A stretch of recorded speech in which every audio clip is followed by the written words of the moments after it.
area to learn what the area looked like. And we went through Suffern, I remember, and stopped and had a very lovely dinner at this very great Mexican restaurant.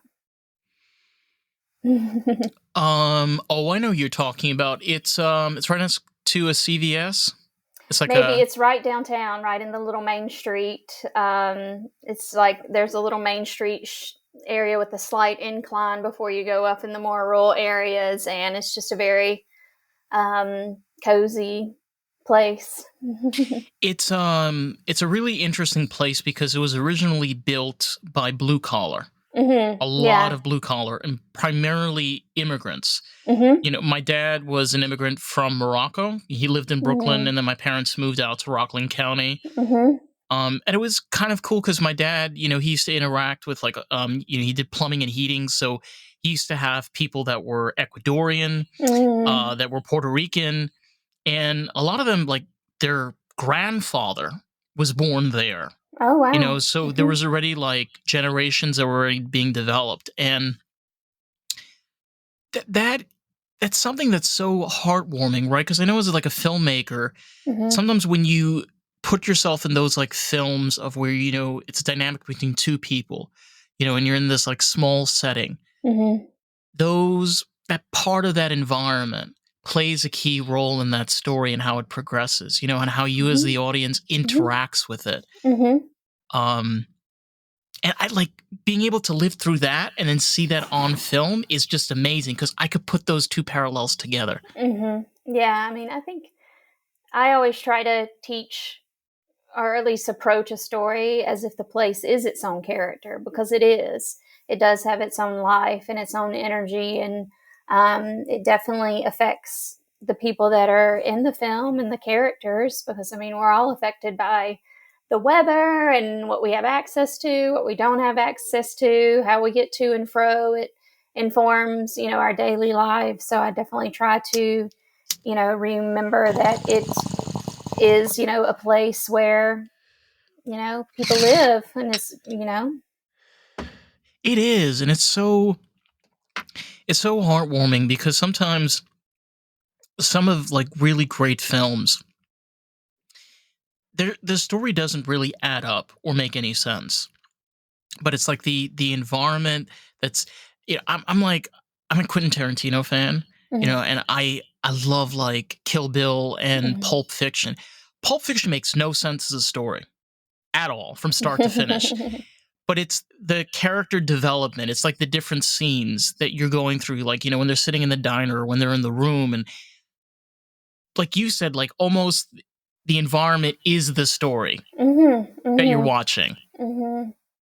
Absolutely. I mean, production designers, I think slowly some of their work is coming to the forefront. And I know that when there's amazing production design, you kind of, quote unquote, don't notice it because it creates such a real place that it's not distracting. It all blends in No. perfectly.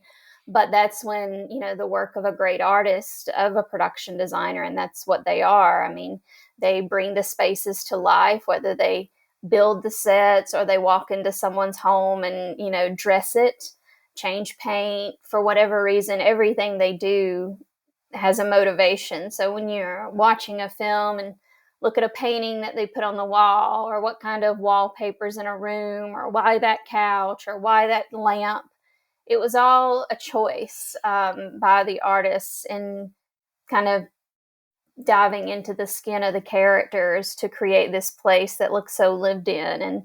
And I think they're such true amazing special artists, are production designers, because they're amazing.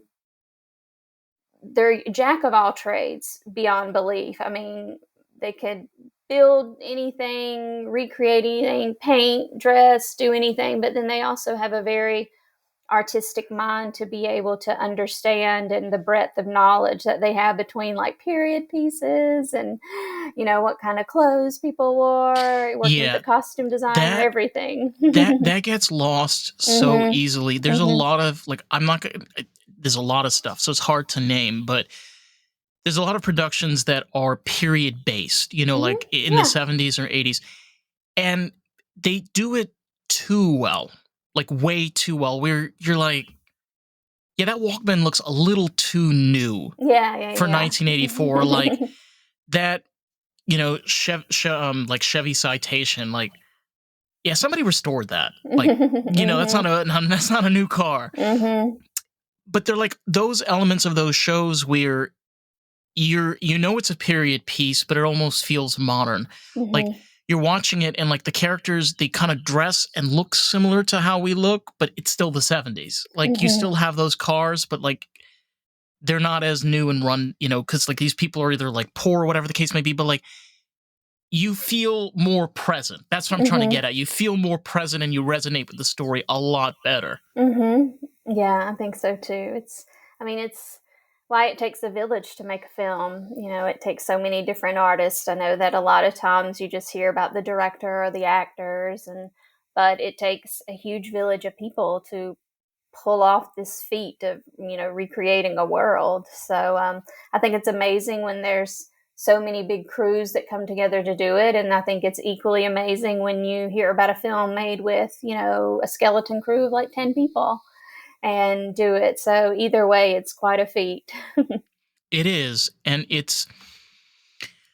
I think what's really fascinating is when you take the idea of a book or a story, you can go even as far as a play. Hmm.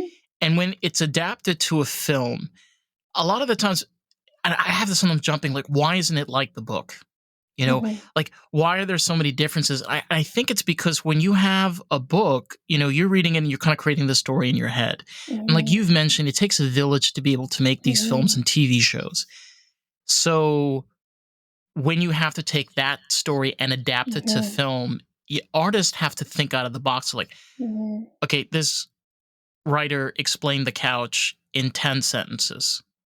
We're not going to have a scene where we're staring at a couch Hmm. for 35 seconds. I mean, as cool as that sounds, it doesn't really line up with the story. You see where I'm going with this?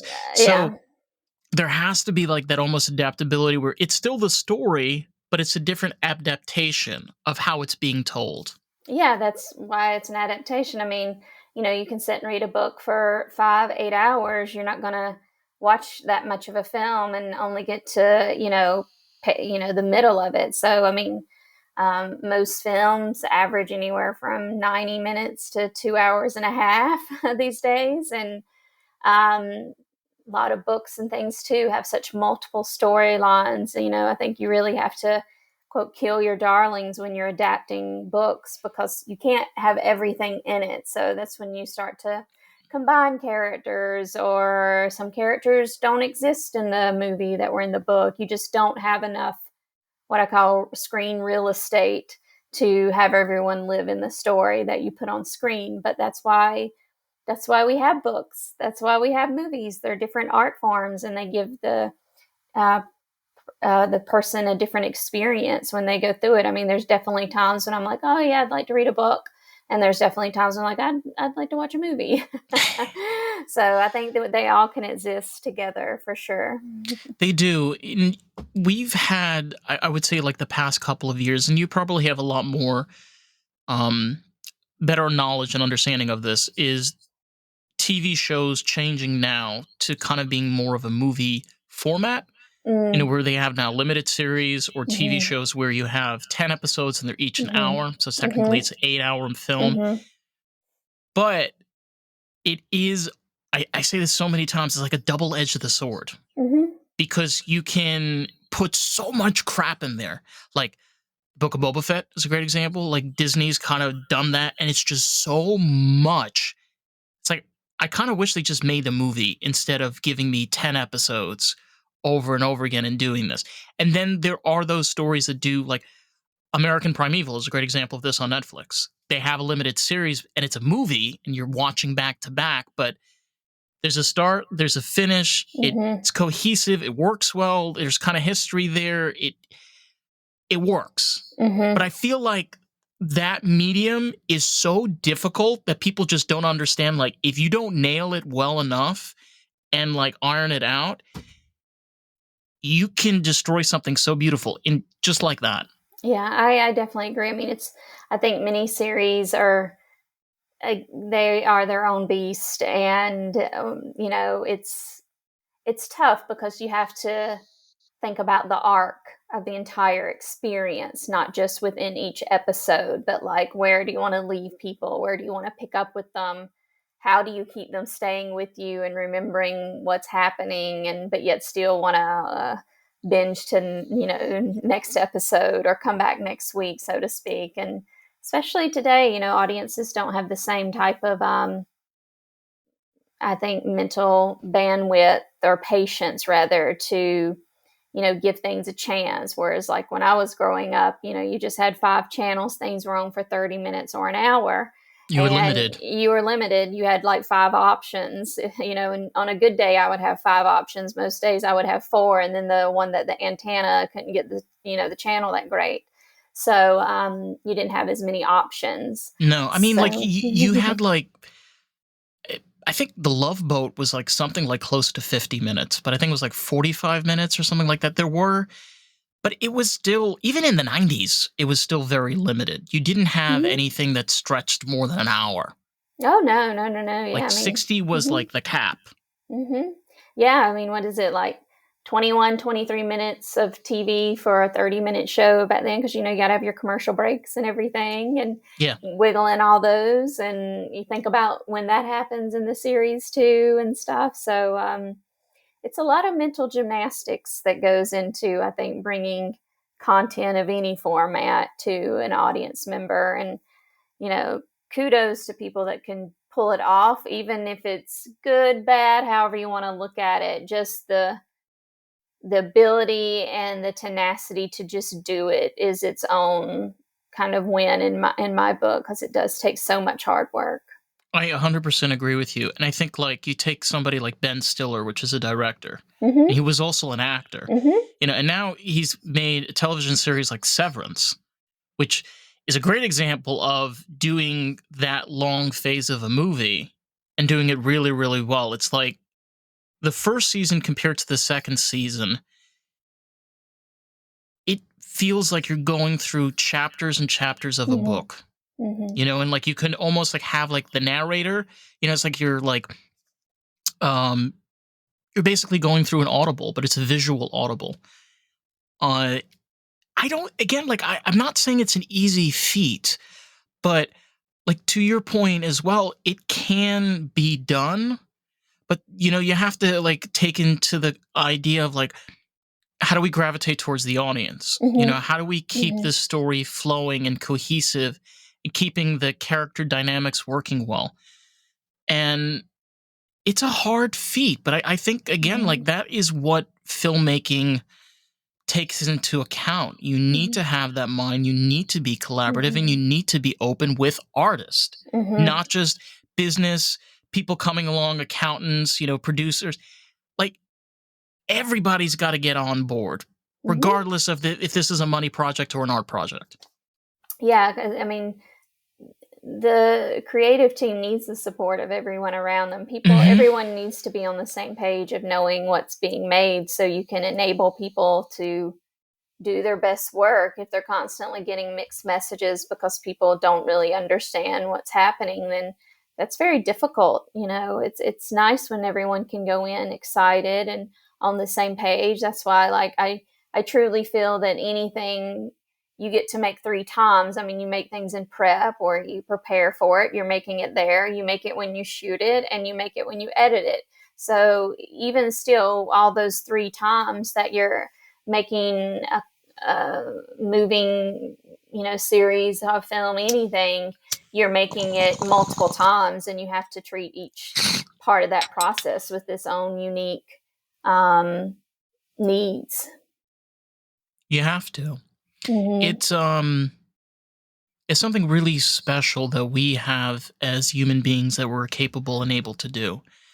And I think that when you take like where we had the writers strike and you had artists that were protesting, yeah, there was a lot of like mixed emotions and feelings going in with that.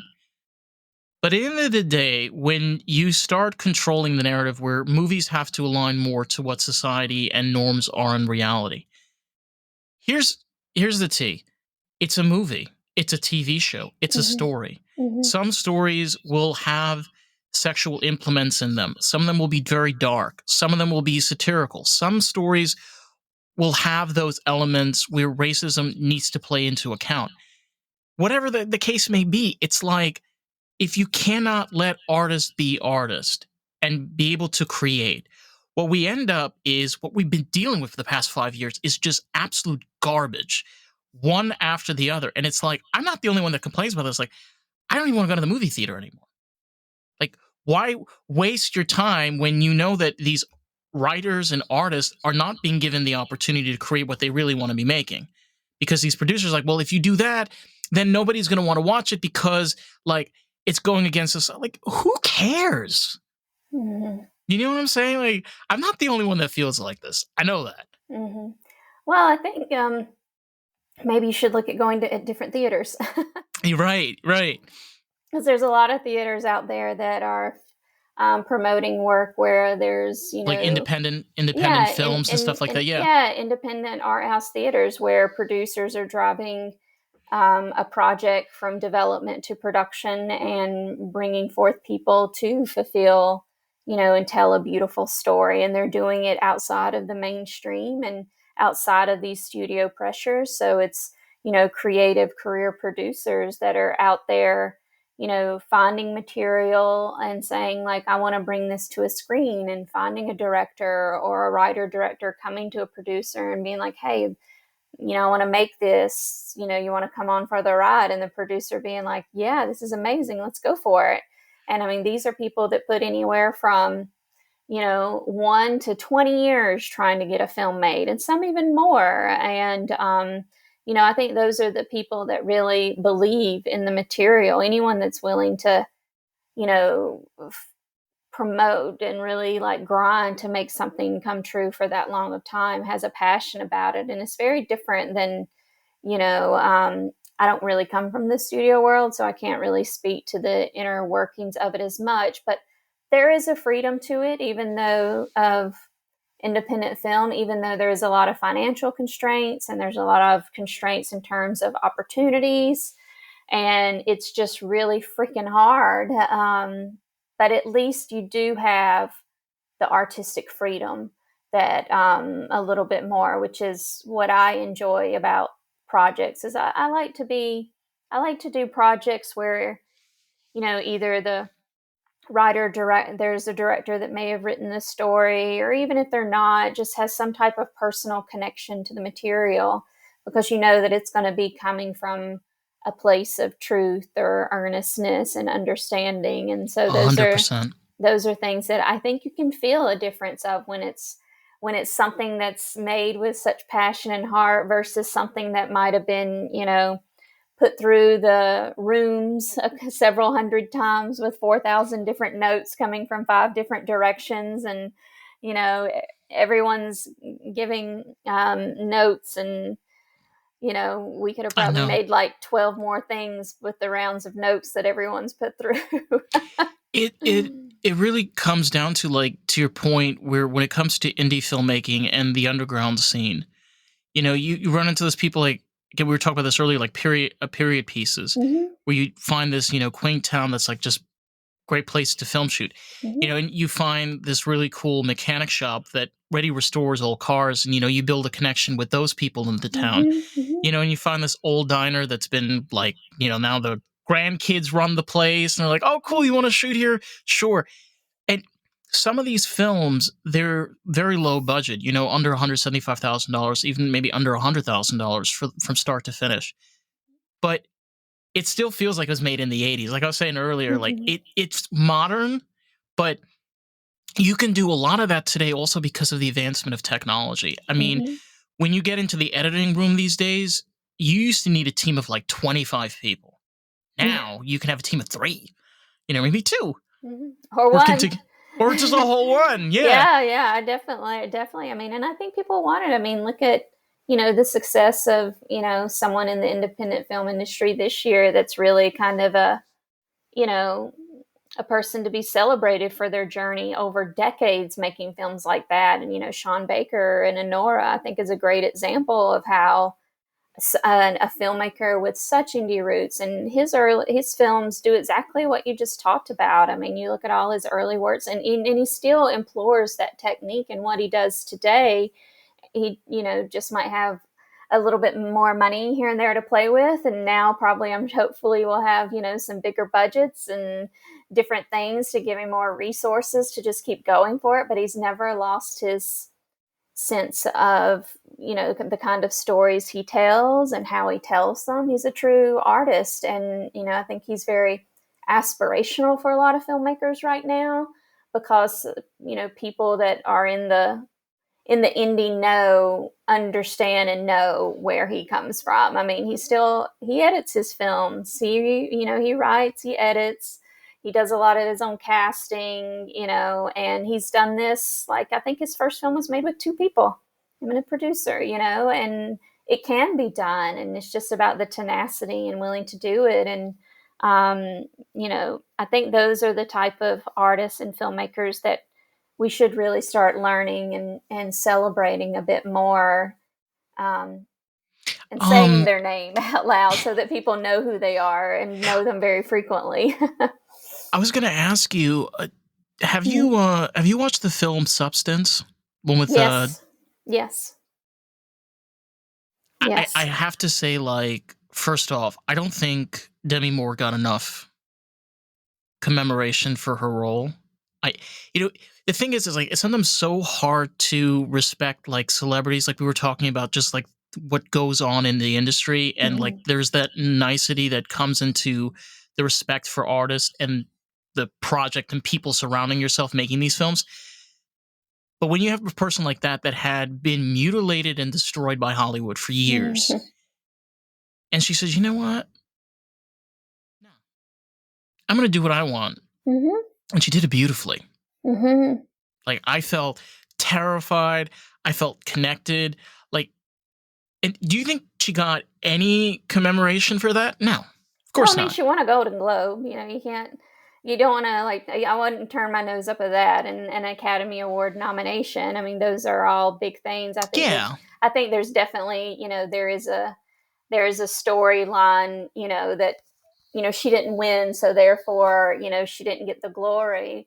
But I think with someone like Right. her, just like when she gave in her speeches and things, the work is the win, Hmm. and the work is the win, Oh yeah. and that's at the end of the day.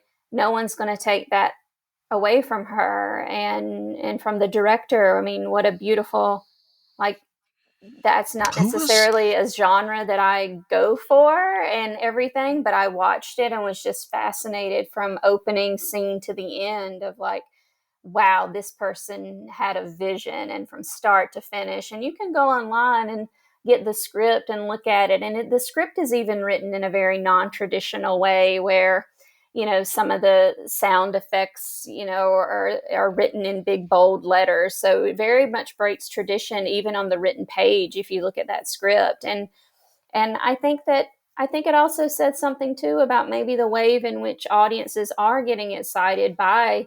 I don't want to say that Demi's story is a comeback story, because she never went away. Like, No. she's always been doing, work and things. And I think But as I mhm, think to your point though is it's a stepping stone mhm, because there's a lot more eyes now on the underground scene regards to indie films and even with music.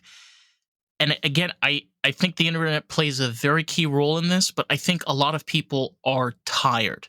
It's not that people don't have the attention span. It's people are tired of bullshit. It's where, you take, like, for example, my mom grew up in New York in the 70s. mhm. She has zero idea of what danger is, even though she grew up in one of the most dangerous cities of the time. It's just attitudes and progression change, and Mhm, awareness also plays in the key role.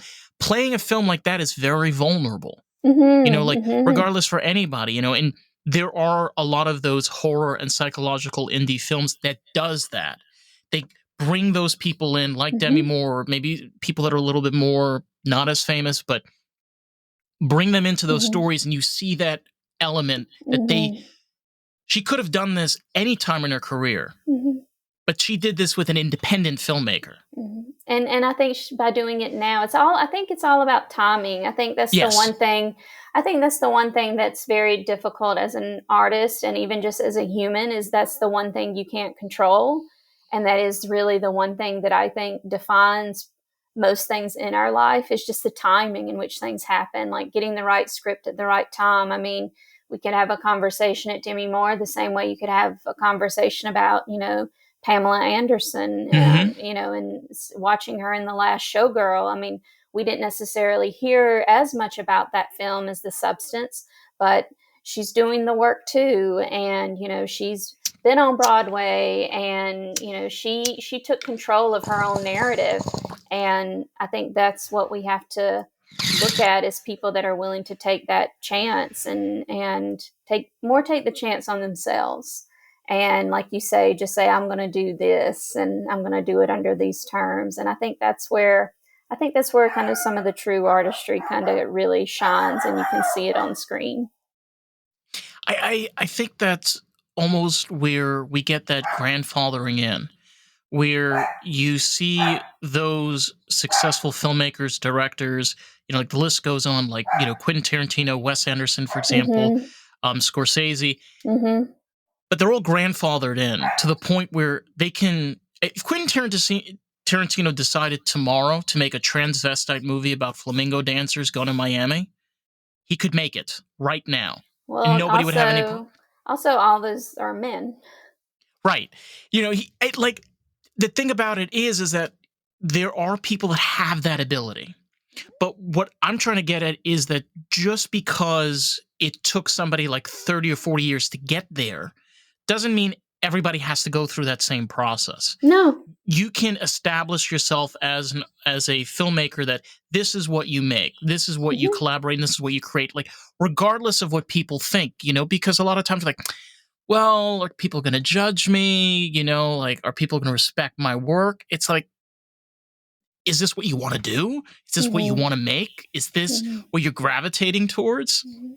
Well, I think that's the difference of, when you decide why you want to make something, like, are you making it to just put some trophies on your shelves and put money in the bank? And if so, that's fine. That can be someone's motive. But, I think there's a difference when some work is coming from a place of someone's heart and intention and without necessary regard to all those things that you mentioned in terms of what will other people think. Um, I think if any time in life, going through and having to ask yourself what other people think, it's very exhausting and can dilute humans and can dilute art real quick. So I try not to. I'm not going to lie. Of course, in my younger days, I definitely thought about it. But as I get older, it's definitely something that becomes a least priority to me. Is like, what do other people think? Um, it's more about the intention of why you do something and why you had to do it and felt the need to spend so much time and heart and be so vulnerable about it. I'm sure that, I couldn't imagine what necessarily how that script got to Demi, but I'm sure when she read it, there was some connections in it that she was like, damn, I know this woman, and that's what drew to the material. And that's I think that's what too makes her performance shine so well, as you can see it, even just when she's walking, and that she does that walking shot so many times in the film. I'm sure they did so many different takes, but every time they cut to that, she has a different feeling, and because she's tracked that character's progression and everything. And in those scenes where she's not even saying things, she's just putting on that coat and walking down that street in LA, and it's like, whoa, what she's feeling in every footstep, and she nails it every time. It's almost where the character Mhm. is the actor. Mhm. There are stories and films that you watch, like I could think of like even Taxi Driver. Mhm. You know, I can't think of another person to play that actor than like, Robert De Niro. Yeah.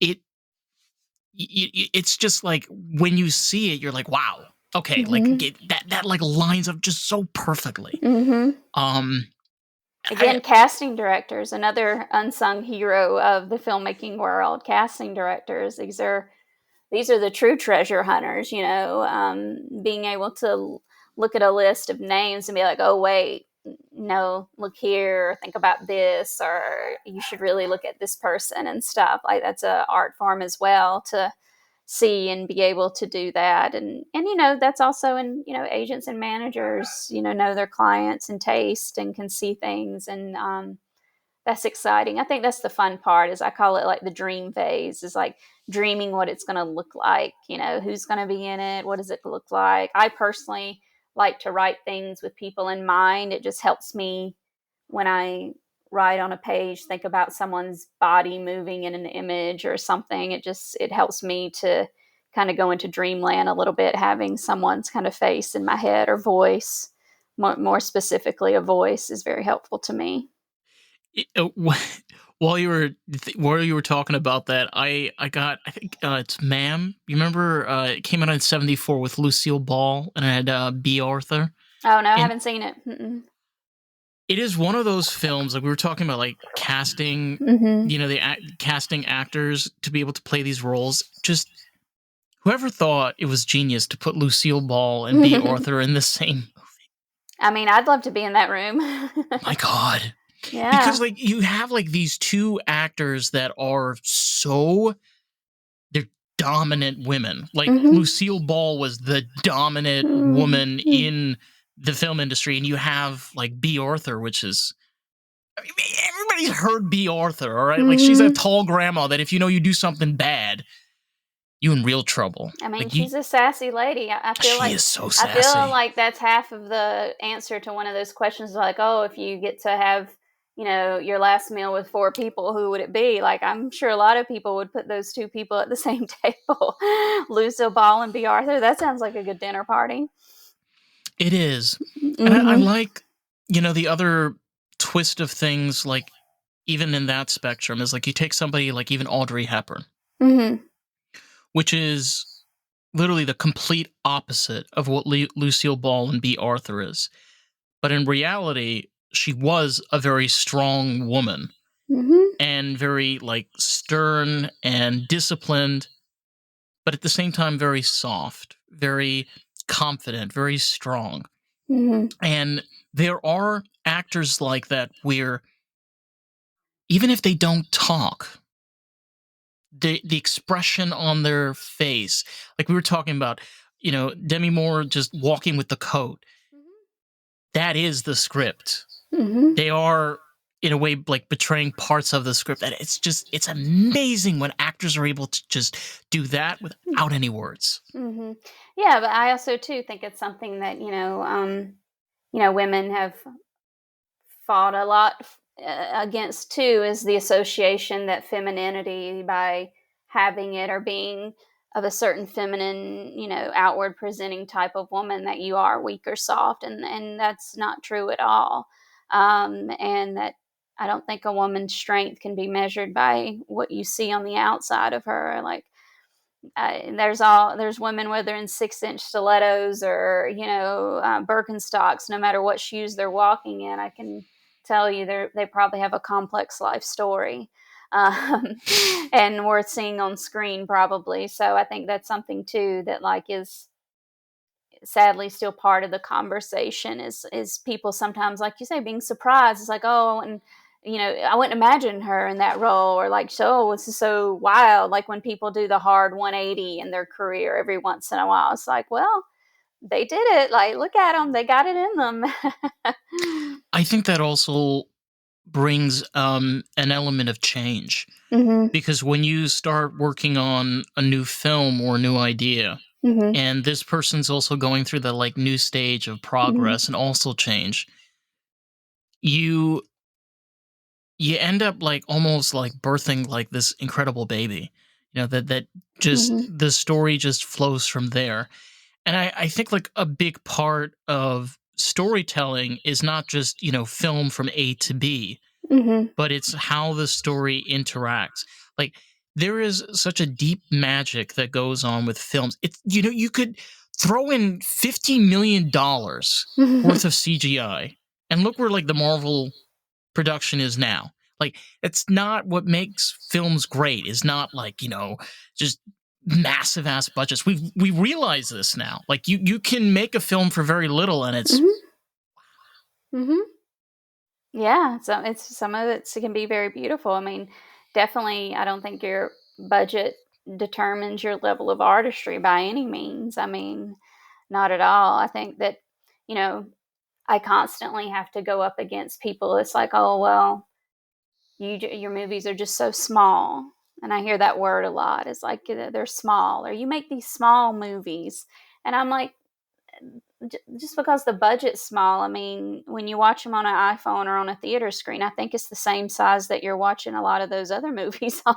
a lot of You a lot of these know? small films we're talking about are on Mhm. Apple TV right now. That's right. I mean, that's the I one advantage of this whole access, being able to have your film have accessibility. I mean, talk about a blessing and a curse is that accessibility and the saturation of the market. But you're right. They are there. I think that the biggest thing is just trying to encourage publicists, PR, marketing firms, news outlets to devote time to spotlighting those hidden gems, and instead of, like, covering the same movie for 2 weeks that are it's already going to have its huge awards campaign and things. It's like, where are those other hidden gems? Like, I'm excited about the investigative reporter of, indie film. It's like someone's out there just literally, like, it's like the old days of Blockbuster. I would go in and dig through the bins wanting to find, like, the most obscure or most, indie looking movie possible. Like, ooh, this looks interesting or wild or just like different. And, it would be nice for those type of films to also get the same type of, publicity so that people can find them. Like, I don't think it's that people don't want them. I just don't think they know how to find them a lot. And so I think I that sometimes audiences get a bad rap because, oh, nobody wants to see this. I'm like, well, do they know what's out there? I think though, like Apple, it's strange that I'm even saying this because like Apple's really not a good company in any shape or form. They're pretty evil when you go down to its core. But it's really bizarre where when it comes to indie filmmaking and indie like music production, there's pretty much like this open platform where they have allowed like now some of the top shows that are on Apple are all indie film. They're all made by indie filmmakers and producers and directors. Um, I maybe it's I wouldn't say it's coming from out of the goodness of their heart. I think it's coming out what you're saying is they realize Hmm. that there's a market here and Hmm. people are tired of the other crap.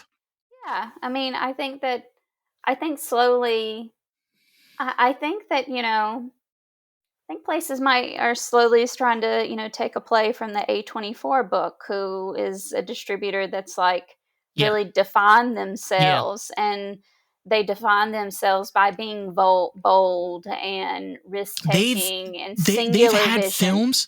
They've had films with crazy budgets. I Yeah, mean but like they've also had, like, not so crazy budgets too, and they take risk on emerging on first yeah. time, second time Oh filmmakers, yeah. or maybe, like, taking that first time filmmaker and giving them a nice budget, like, saying, like, "Oh, this person has something to say, like, what if we gave them all these toys, what would their sandbox look like?" Right? Like, go for it, I know what you're talking about. Yeah. that would be nice. I would like to, be in that sandbox. There's one show that I got hooked on. It's made by A24. I think it's Slow Horses. Oh, It's I a know of that. Yeah, I haven't seen it though. Yeah. and like it's just made really well. And I went online just curious to see how much the budget was, and it was just like, really? That's pretty low. Yeah. They they really like to your point. It's like you almost like survival of the fittest at its Mhm. best shape or form. It's But that where was like Apple. was it Apple? I think it was Apple. I could be I'm not gonna play Vegas, but I might would, double down. I wouldn't go all in on my guess here, but I think it might have been Apple. Let me see. No, but there was a few there was another show also I was watching that was from A24, but like what's really interesting like with a lot of these films is they're like limited of the areas that they're in. And you can clearly see this. Like I know, especially when you're filming outside, it can be very costly because you're like limited in Yeah. certain spots. Yeah. And you notice that like these filmmakers and like producers, they figure out ways of keeping things on the low. Like they do a lot of things at night, which is genius, and it's like it's still kind of great because you're still like watching the story and like really not paying attention. They'll do things on days that are really not busy. Well, night's expensive though. Is it really? Night's crazy expensive. Yeah, I mean, when I made my micro budget movie, that was one rule I had to myself is I will not shoot an exterior night dialogue scene. I can't afford the lights. Like, That's why, yeah. I mean, if something that shoots at night all the time, ooh, that's a big spend. Night times take lots of lights, lots of people, lots of machines to make night look like something you can turn on your TV and watch. It can get quite It costly. can it can. And what's cheapest is, go stand out in the field and, at 11 at sunrise and give someone a camera because the light will register in the camera, Well, that that will work. I think also though it's hard when where you're dealing with the public too. Hmm. You have those scenes where you have Oh, to yeah. record like in public and you want to make sure that like nobody's like turning around, and like pulling out their phone. And you're like, oh, Hmm. please don't pull out your phone, please, please, please, please, Hmm. please. Uh, but I think that's great too because where you don't have a lot of options to take many takes, Hmm. right? Because for very obvious reasons. So you got to like be very much in the moment. You got to like be fixed, and you'll be like, okay, you ready? Because we're doing this like right now. I get what you're saying too. It's like each environment comes with its own cost. Oh, Like yeah. Hmm. it can be very expensive. It can be very difficult. You can either do a Hmm. lot of shoots or you can do very Hmm. little shoots. You need very expensive equipment or not very expensive Hmm. equipment. Like it's a never winning battle. Yeah, like, I mean, there's no perfect scenario, no No. matter, I mean, even if you have, like, you hear about all these crazy budgets, but, you don't know so much of that budget goes towards so many different things that are needed and, salaries and different things. And some of those special effects do take teams of hundreds of people and stuff, and it's just very difficult. So, I think that's why, like, that's what a good producer can do is like see a piece of material and understand what all it needs and make it happen. I mean, talk about the unsung heroes is the career producers that actually know how to make movies from soup to nuts that can make all these things come true. Like I think that's a big misconception about some producers is they're just people that sit in like fancy offices and wear Rolexes, and that's not my experience at all. You're dealing with people that have basically broke the stone. Mhm. I we don't realize this, but for the past 150 years, our society has decided for us to live an industrial lifestyle. We didn't ask for this. I mean, it's great. We've got a lot of benefits. We got refrigeration, we got heating. There's a lot of great, but there's been a heavy cost where almost our humanity has been stripped away from us. Gone are the days of people where they can be much more philosophical, more out of the box, more creative with themselves. And I think almost where there's a resurgence where you can be a person that loves what you do, regardless of what corporate and industrial thinking has put into place. No one's saying it's easy, but No. you can find that balance. It takes a lot of work. And I think one thing you have to take into account is when you get older, do you want to be the person that waits until you're 64, 65 years old for that greedy, grubby company to give you that pension? Do you really want to give your life to someone else and expect something in return? Or you can do something on your own to be successful that you don't have to go through, that you don't have to wait Mhm. on a line, at the DMV for like Mhm. 5 hours. Yeah, I mean, it's always hard, everyone has their own journey and story and reasons why they have to do things, and, um, I'm interested in the story of that person that did take to 64 to do what they thought, like, what an interesting film that would be is someone that did, quote, unquote, "do what they were supposed to do for all that time," and then finally realize what it's about. That's a very rich story of someone that has a very complex life and conscious about them. That coming to the moment of self discovery doesn't have to happen at 21, it doesn't have to happen at 33, all these different um, times in which you're supposed to find out who you are.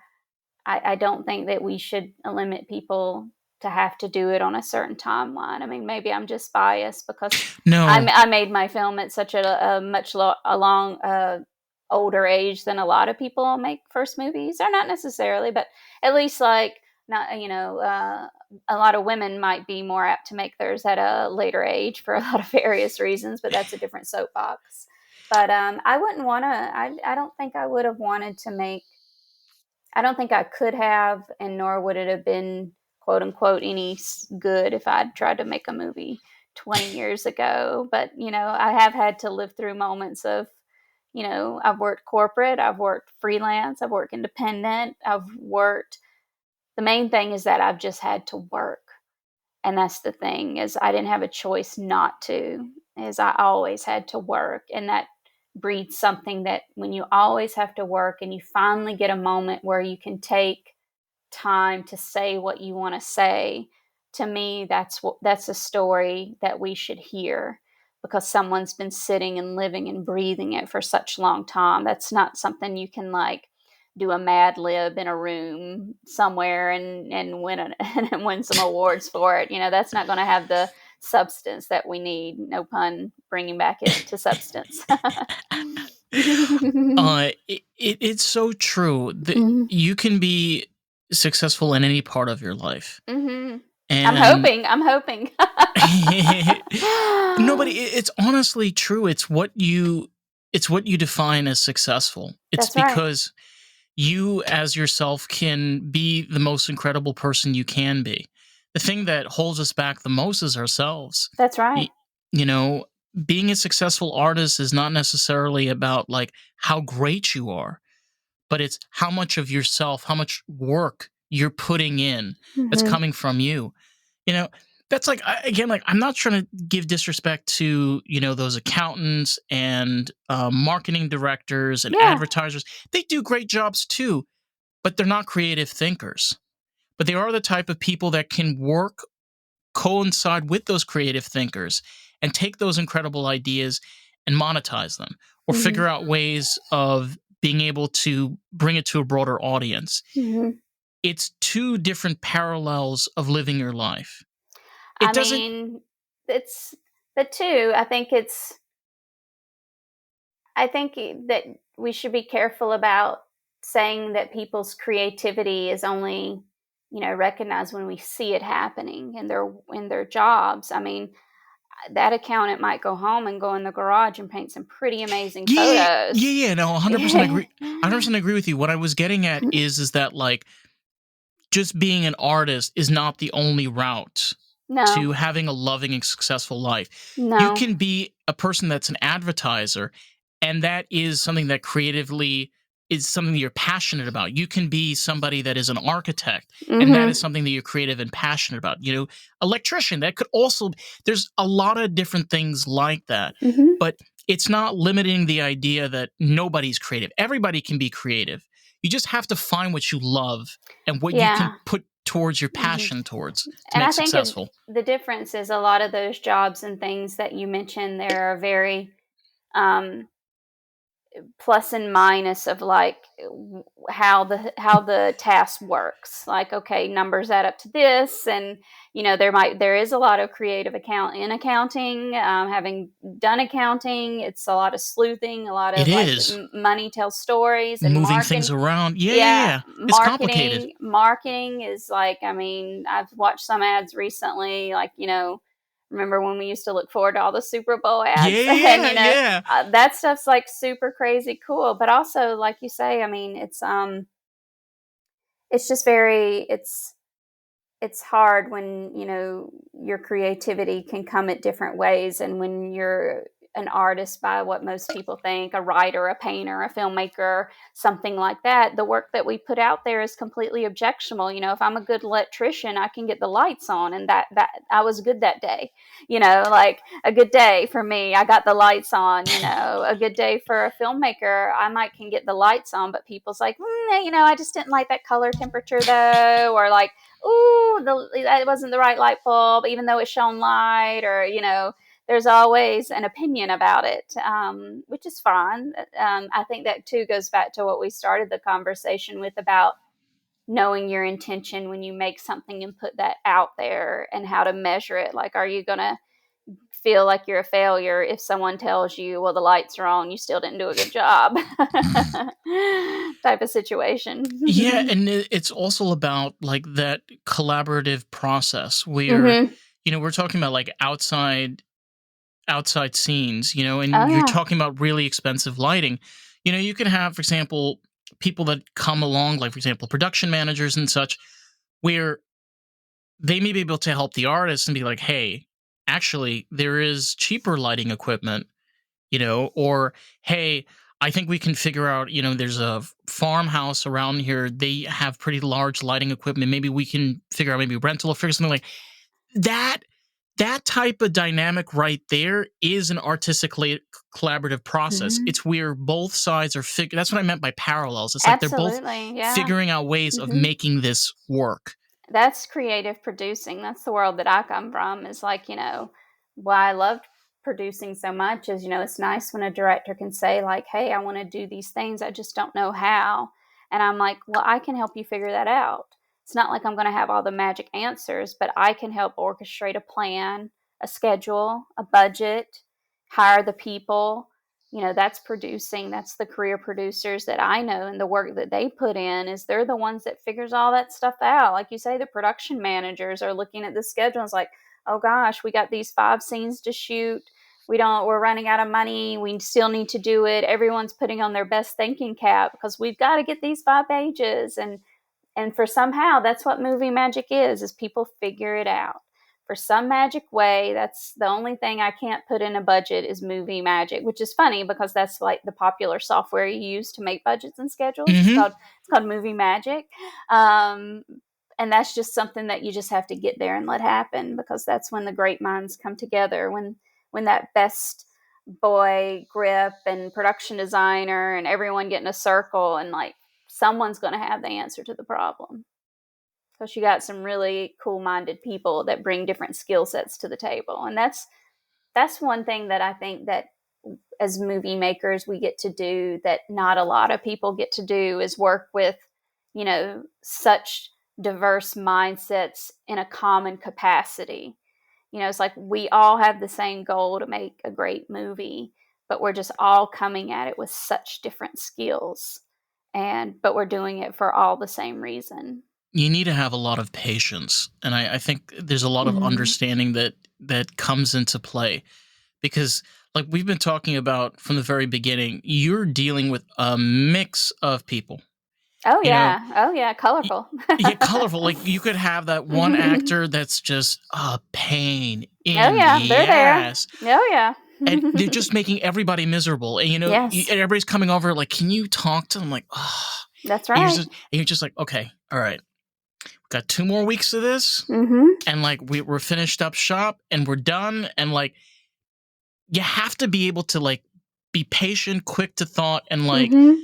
be able to be resilient because you're not walking into a bed of roses. People like think of like, oh my god, production's so nice. You Yeah. get on the bus, you get on the plane, Mhm. go out there, you got your own trailer, and there's coffee. Nah, there's a lot of problems that come No. along there. Dirty That's buses, terrible yeah. flights. That's my least favorite part of making movies, to be quite honest with you, is production. I mean, everything you just said kind of just gives me chills, because all you say like, oh, and there's great coffee, and here I am thinking about, yeah, but where are we going to get the power to rig the coffee maker to when Yeah, we're because you're shooting in the that trailer. exterior scene? Or I don't even have trailers on my movies. I can't afford them. I've yet to make a film where actors have had You trailers. have tents. You usually set up tents out. Okay. Well, no, we usually have. will have holding spaces. So if I film in a community, let's say I'm filming at a school, I can film in one classroom, but I'll use the 4 other empty classrooms for holding. Or if I'm filming at a house on Main Street, so to speak, I'll find a church and I'll say, "Hey, church, can I rent out your fellowship hall?" And we'll set up holding, set up base camp. That's We'll actually cater our meal genius. there. Like this is like indie on location filmmaking is that not only do you have your filming locations, but you have all your secondary locations that are your base camp holding because you got to have somewhere for hair, makeup, Within the wardrobe. vicinity. Yeah. Yeah, within the vicinity, when the actors aren't working on set, they got to have somewhere to go and sit and study their lines or just relax, whatever they need to do to preserve their energy. Um, and I can't always afford them to be able to go sit in a huge trailer because I can't afford the trailer. I can't afford the driver of the trailer. I can't afford the gas in all the trailers. Yeah, those buses can be very expensive on fuel. Oh, every aspect of it. And two, if I get one trailer, I'm not going to have just one actor with the trailer. They're all going to have it. So a lot of times the movies I make is like everyone just has to be on board the same, bandwagon and know what kind of bandwagon we're traveling in. And it's not a Rolls Royce. It's like, look, on a good day, I'm in a used sedan. A used sedan is what I'm dealing Mm, with, and we all got to know that when we get in it, it's going to get Nissan us where Villager. we need. It's going to get us where we need to go, and we're going to be able to drive it a long time, and it'll get us there. But it's not necessarily going to be heated seats along the way. Well, I think there's almost a humble part of that, whereas yeah, there is a lot of money when it comes to acting, but there's also that humble aspect of we're all in this together. That's right. Yeah. Like even the person that's setting up, like, the fake blood spatters on the wall, or the Oh yeah. person setting up like, if that person's not there, there's no scene. That's right. Everyone you has know a role. Everyone has Everybody. a role. Yeah, if that coffee's not there, people will be mad. So there's that PA, that craft service person.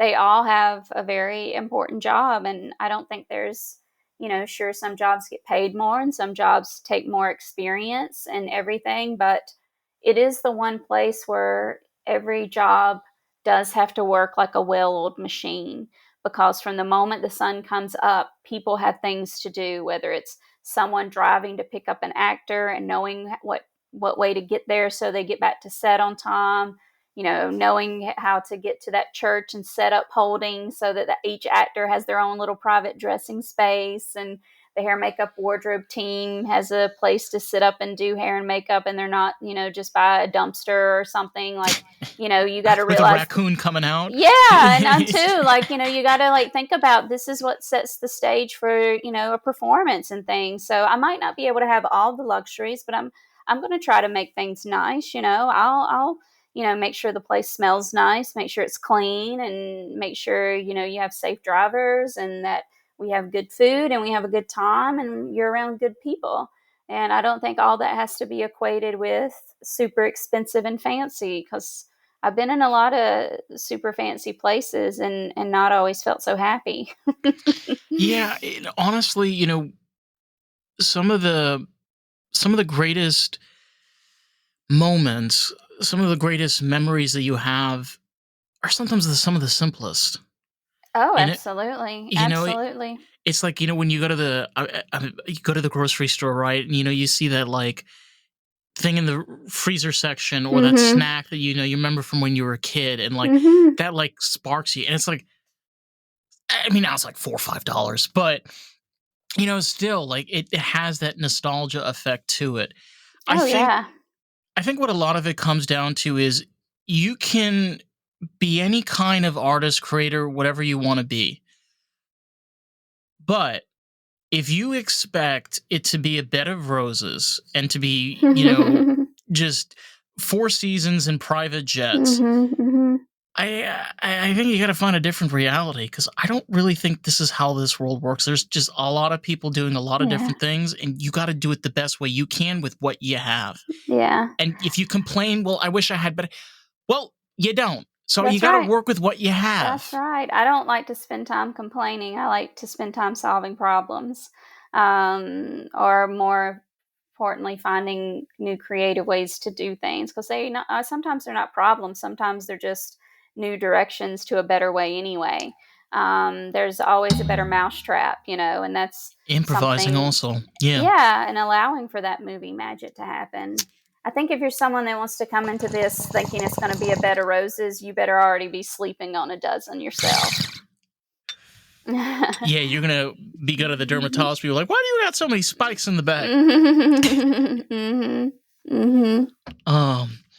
Um, well, I was gonna ask you, Summer. Have you had any recent films you're working on, or anything that's coming out?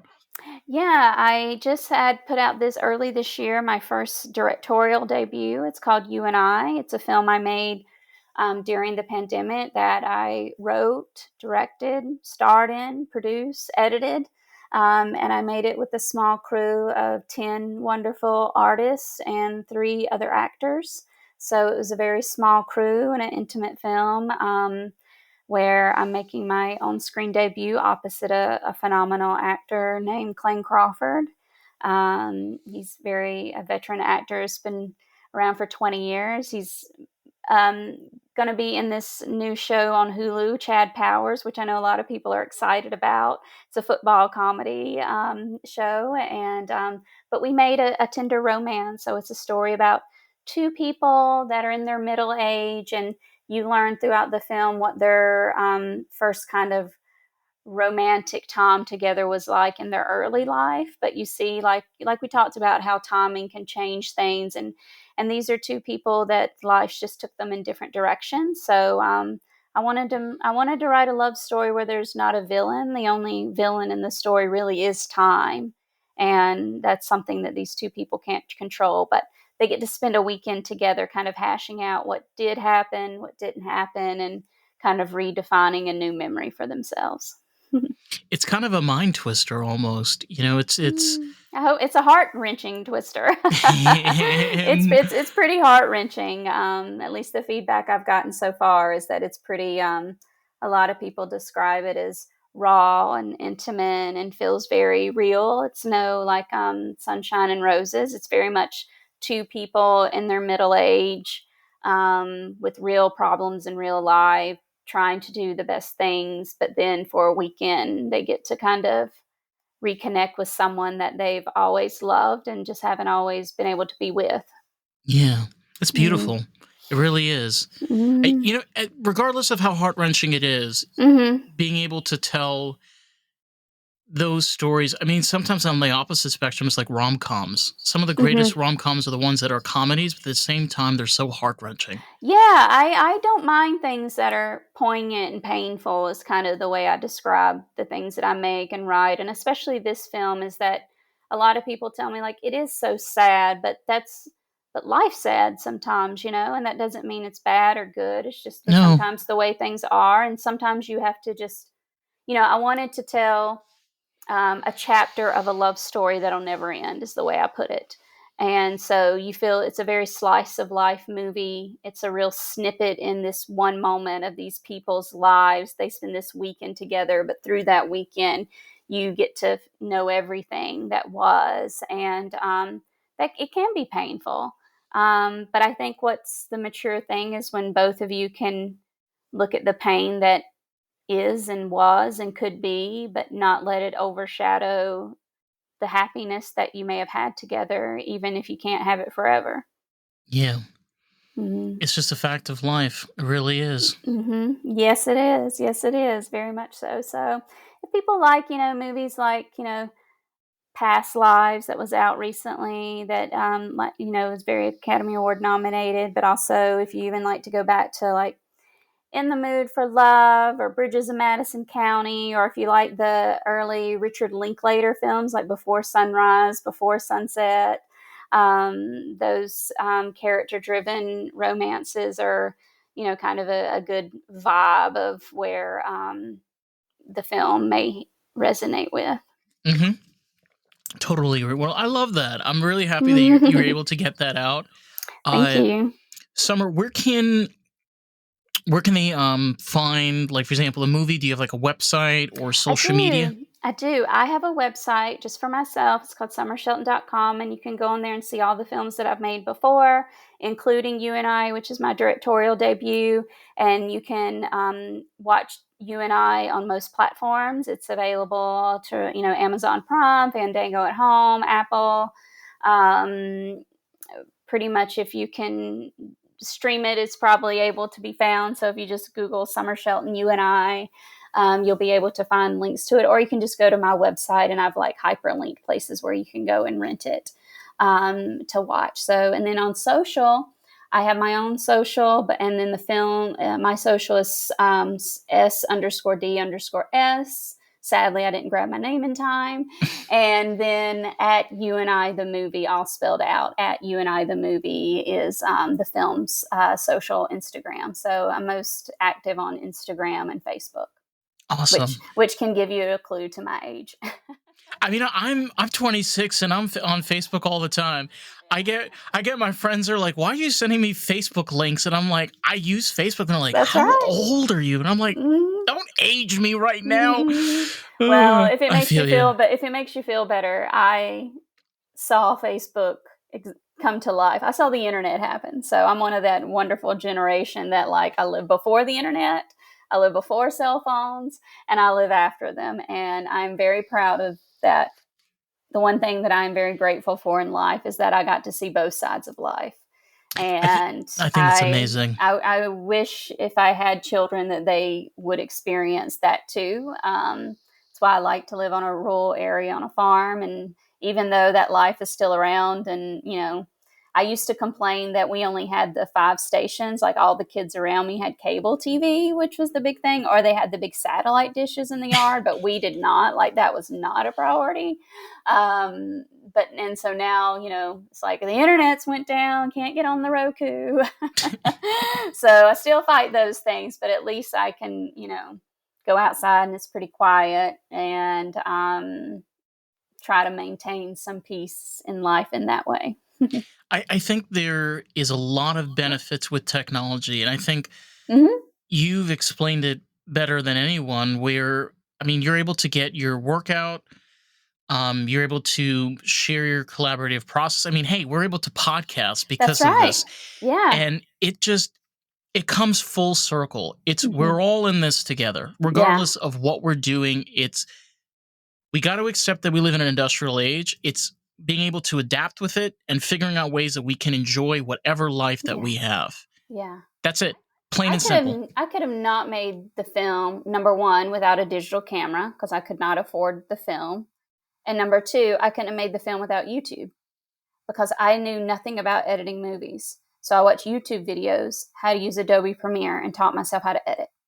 And Yeah. so that's things like there's so many times like I never realized like how much I relied on YouTube in my life until you just sit down and think about it, like, oh, when you're a filmmaker, sometimes, people say YouTube, you don't really think in certain ways, but I'm like, that is like when we used to have the set of Encyclopedia Britannica, like on the shelf, like if your family that could go get the set of that, and then you also had a subscription to like um, Time Magazine and Home Mechanics and How To and Southern Living and all these magazines. Like you can just go on YouTube and watch the how tos, of how to do anything. And like, every time I have to like jumpstart a car, I'm rewatching on YouTube because I'm so paranoid that I'm going to do it wrong. And I'm like, oh, let me just go on YouTube Mm. and watch. Or like, wait a minute, which one do I put on first, the red or the black? And then y'all watch 3 YouTube videos to make sure I hear the same thing. And so, like, it's because of that, like, people probably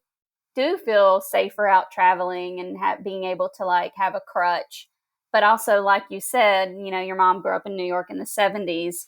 I grew up on playgrounds that were on asphalt lots with steel slides out under the Oh, sun, I third had degree burns, I had that when I was a kid too, and guess Yeah. what? My dad hit his head, and he had staples. That's right. Exactly. Like It was that's like, dangerous. there was not a day you didn't walk into class. Somebody had on a cast. like Yeah. somebody fell off Somebody some broke moving something. Yeah. vehicle. Yeah. Yeah. Johnny slid down this wrong, broke his arm out, playing with a BB gun, or like, oh, they were trying to chase the cat up the tree with the BB gun, and like they hung a ladder from a limb. Like, God knows what kind of stories that you King would on the hear. hill. Yeah, and that's, I do miss that, like you say, resilience, because I think there's a physical resilience that my childhood gave to me that I don't know that kids always get to experience now, of the whole, like, where You is your kid at 10 p.m. Every parent, they got the location, like they're tracking them, like they got devices on them. I'm surprised we don't put chips in our kids like we do dogs. it's it allows you to be more resilient as a person. Oh yeah. To be able to be more creative. Like, I'm not gonna lie to you, like, I besides podcasting, like, I produce my own music and I do everything on GarageBand myself. I'm self-taught, I use YouTube videos. And I've had people that are like, wait a minute, you made that? And I'm like, yeah. Yeah, And they're like, how did you do that? I'm like, I use GarageBand. And I'm like, that's right. and it's just a matter of trial and error. It's where Hmm. we no longer have the middleman. Like, the idea of the Hmm. middleman is Hmm. it's gone. You It's can't like be afraid to fail. yeah, you're the middleman. I'm the Hmm. middleman. We're all the middleman. You Yeah, know? you got to believe in yourself and don't be afraid to fail. Like, you might do something wrong, you might get hurt, something might not go right. So what? I bet you learn something. I bet you're not going to do it that way again. And No. I think that's with anything in life. And I think that's, whether it's art, movies, fixing your car, that's just what it is. Yeah. It's the tale as old as time. Mm-hmm. S- Mm-hmm. Summer, I have to say, it's been an absolute pleasure to have you on. I feel like Thank every single you. time I have filmmakers that have come on, it's like I'm learning more and more and more.